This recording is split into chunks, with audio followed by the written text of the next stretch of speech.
8 U-boats glide through the water's surface, their decks slick with sea spray, a precarious balance between silent strength and lurking danger. The lookouts squint, eyes darting across the endless ocean, trying to pierce the dawn's mist. Then, a distant growl builds, crescendoing into a thunderous roar that sends a chill through the crew. Black dots emerge on the horizon, Liberator bombers hunting for prey, their fuselages armed to the teeth. Panic grips the German commander as he fumbles for his signal key, a single order on the tip of his tongue: dive. But for him, time is already slipping away. The roar intensifies, terror floods the decks. Just 15 minutes stretch out like an eternity, a mere quarter hour that seizes his entire wolf pack. Each second feels like an agonizing heartbeat as destruction rains from above. What follows will not just echo through the depths of the sea, it will resonate through the annals of naval history as one of the most catastrophic moments. 8 submarines extinguished in a blink, swallowed by the unforgiving ocean, leaving only silence in their wake. Can you feel the weight of that moment? The heart-stopping realization of helplessness against the might of skybound predators. As the war progressed, the harsh realities of the ocean became evident. With the advent of advanced radar technology and relentless long-range patrols, lone U-boats found themselves increasingly vulnerable. Imagine sailing on the surface, knowing that all it took was a single radar sweep for your fate to be sealed. To counter this, the German Command, or BDU, opted for an innovative strategy.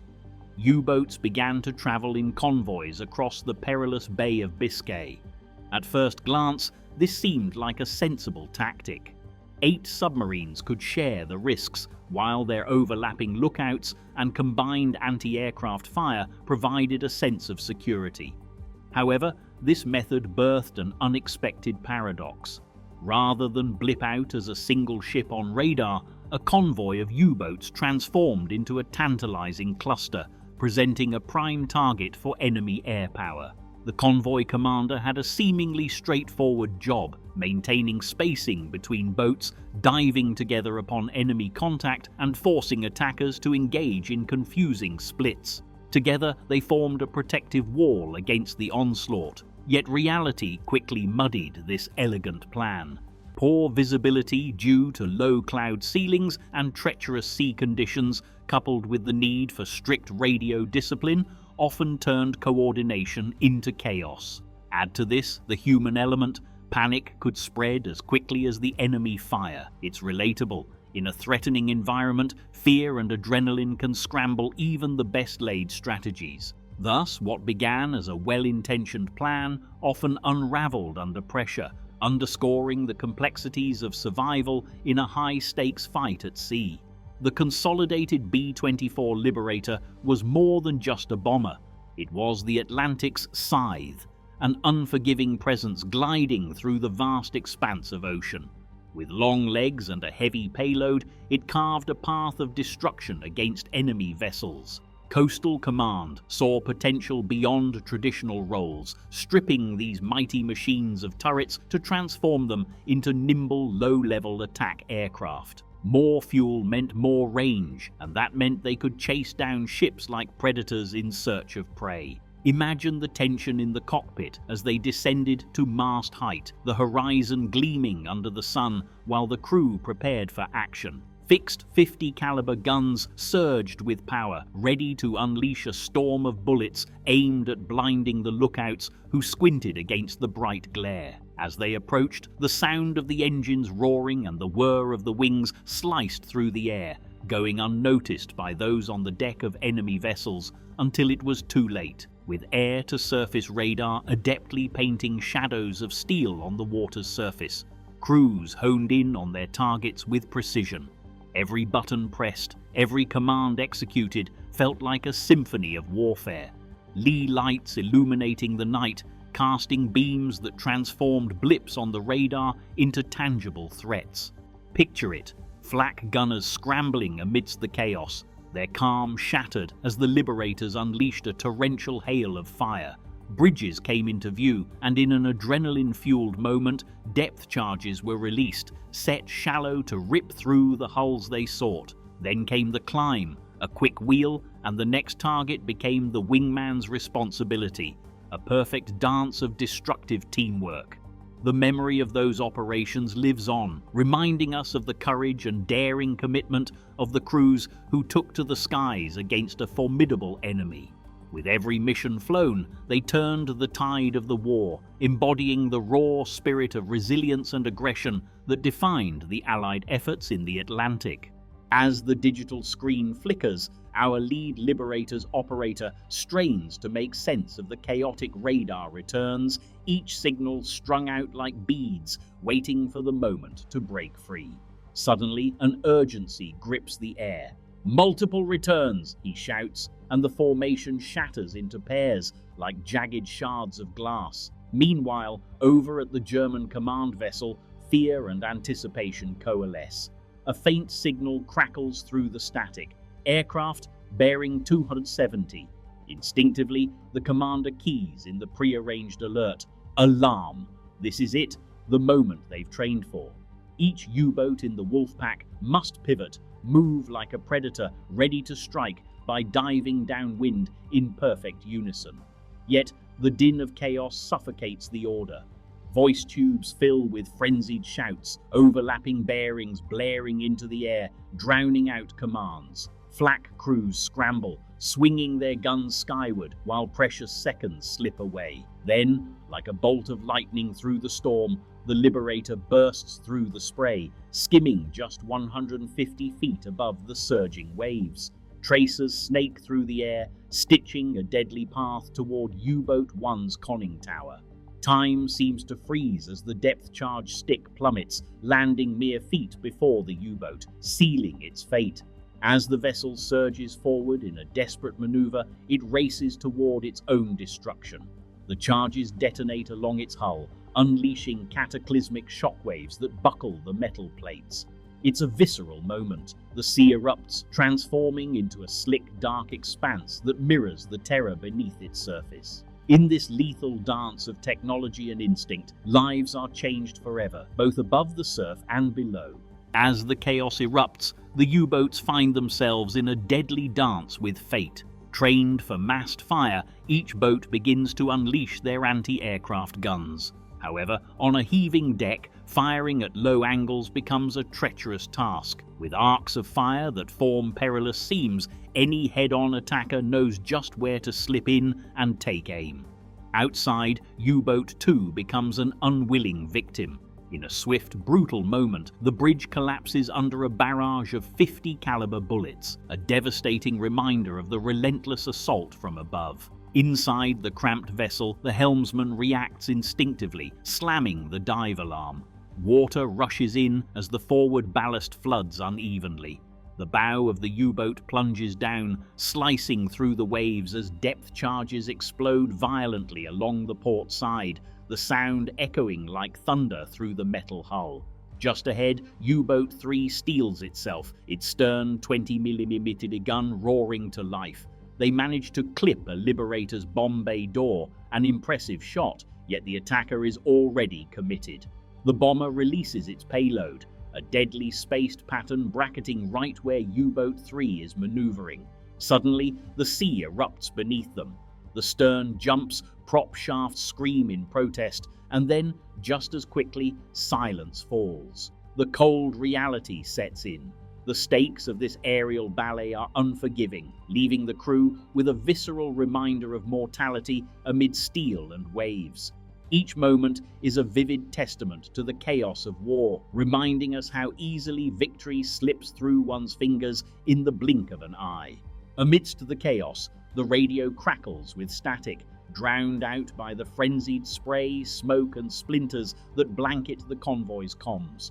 Some boats dive instinctively, safety overriding strategy, while others cling to the surface, desperate to provide flak cover for their beleaguered comrades. This defiance of doctrine, a critical error fueled by adrenaline, fractures their unity. The commander's voice cuts through the tempest. barking orders for a heading change to zigzag under the squall line. But down below, where the depths offer a false sense of security, half the fleet has already sunk beneath periscope depth, blissfully unaware of the crucial adjustments being made above. Up top, the Liberators scramble, their pilots relying on hand signals and pre-briefed timings to communicate positions. Suddenly, the formation is vertically sliced apart.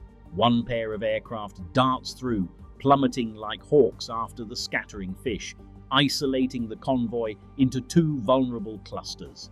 In one heart-stopping moment, U-Boat 4 vanishes with a violent explosion as it disappears beneath a white boil of water. Just as swiftly, U-Boat 5, slow to flood its tanks due to crew casualties on the bridge, meets its own fiery fate. A rocket pierces through the casing, igniting a furious fire that climbs the periscope standard like a fast-burning fuse. Each man aboard, grappling with the urgency of survival, feels that gnawing ache of discipline fraying at the edges as fear grips them. As the flames dance in the chaos, the loss is palpable, and the stakes couldn't be higher.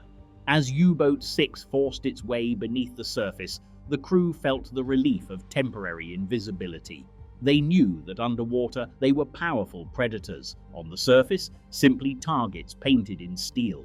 Each submarine's descent created a ripple effect, cascading through the formation. If one diverged from the plan, it could cause chaos for the others, with turbulence wrapping around their hulls and competing for limited air intakes. U-Boat 6 executed a clean dive, but as she sank deeper, the crew felt the shudder of uncertainty. Suddenly, they slammed to a halt at 30 meters, their descent interrupted by a depth-charge ladder, specifically designed for those who thought they could dodge a strafing run. The lights flickered and died, gauges flatlined. Meanwhile, U-Boat 7, bringing up the rear, shifted tactics, opting for speed over depth. As she sped down Sun, the sense of urgency was palpable, but fate had other plans. Right above, a Liberator thundered through the sky, trailing her wake, strafe-happy and determined. With each shot that rang out, the crew braced themselves, desperately keeping their heads down. Then the bombs began to fall in staggered precision. An inevitable fate laid before them.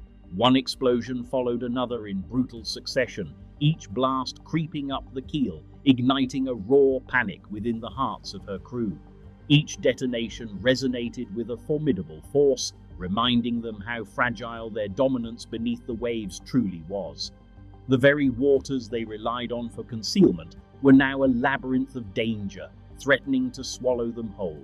As the commander sits in the dimly lit confines of his submarine, an unsettling silence fills his headphones, the kind that sends chills down anyone's spine. He listens intently, yet the only sound that pierces through is static. Fragments of half-words and distant screams fragment his thoughts before plunging into silence. It's a haunting quiet, as if the ocean itself has swallowed the chaos whole. With a heavy heart, he barks out the order, Einzeltauchen, independent dive. In one swift motion, he shoves the controls forward, sending the vessel down into a murky grey void, leaving behind a world of destruction. The conning tower submerges. In that final glance above, he sees oil slicks glistening on the surface and prop wash swirling like ghosts, a chilling reminder of what's been lost. The Liberators soaring above circle like vultures, ready to pounce on any signs of life. But as he scans the horizon, his stomach drops. There are no survivors, just 8 vacant positions marking the ocean's wounds, a grim tableau of a wolfpack that has been utterly erased. Time slips by in a blur as he feels the weight of the moment settle in. The patrol leader above checks his stopwatch, a ritual that feels almost blasphemous now, before turning his aircraft away, trailing empty racks and a crew clad in a thick shroud of disbelief. It's a quarter hour that began with routine but ended in unspeakable loss, illustrating the stark reality of their world.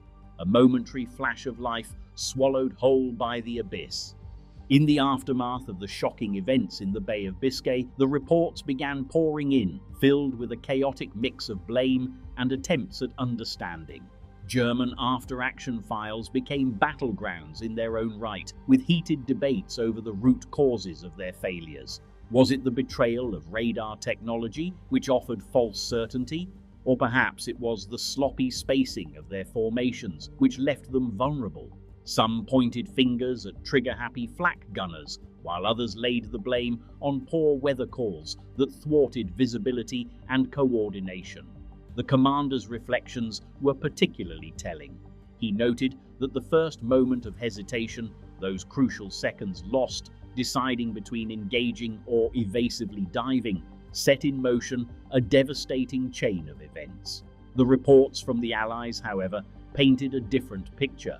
They highlighted the effectiveness of low-level strafers, seamlessly coordinated with advanced surface combat, ASC radar, and meticulously timed patterns. This was not just a strategy, but a lethal symphony of warfare that demonstrated the grim power of unity in chaos. The hard lessons learned on both sides forged an unyielding sense of reality.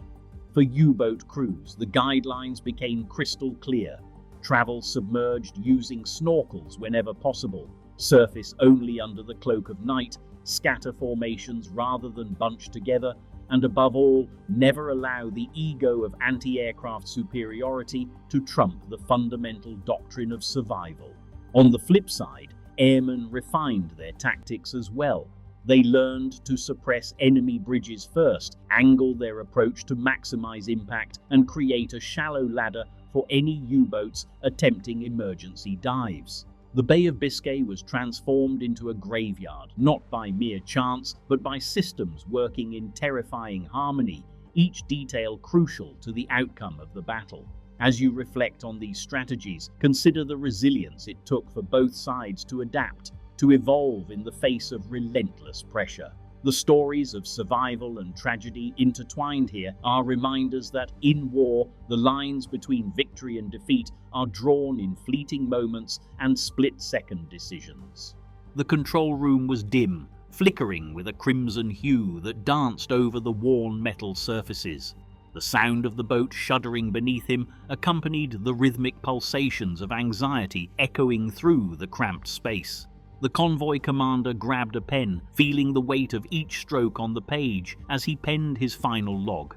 15 minutes, 8 boats. He paused, a bitter thought surfacing as he remembered the faces of his crew, their determination tinged with the desperation of the moment. I ordered courage when silence and depth were wiser. Air is the master of the surface now. Signing his name alone, stripped of rank and authority, he felt a surge of vulnerability mixed with an undeniable bond with those beside him. "Rig for silent running," he commanded, the words barely escaping his lips before he was enveloped in the suffocating quietude. The boat would retreat to France, but the wolfpack doctrine, with its camaraderie and boldness, now lay in tatters amid oil and wooden debris, a haunting reminder of sacrifice that would linger long after they resurfaced. Amidst the vastness of the Atlantic, 8 boats found themselves suspended in a deadly dance. For 15 intense minutes, the air crackled with tension as they faced their reckoning. These stark moments serve not just as a cautionary tale, but as a profound lesson in strategy. The lesson is clear. In this brutal endgame, sheer numbers became a liability. The ocean had turned into a hunting ground where disappearing became paramount. As our screens fade to black, reflecting on that treacherous quarter hour, we're left with haunting imagery. A desolate horizon interrupted only by a few resilient gulls and the lingering memory of an oil slick. It's a stark reminder that in warfare, sometimes survival hinges not on fighting back, but simply on fading away.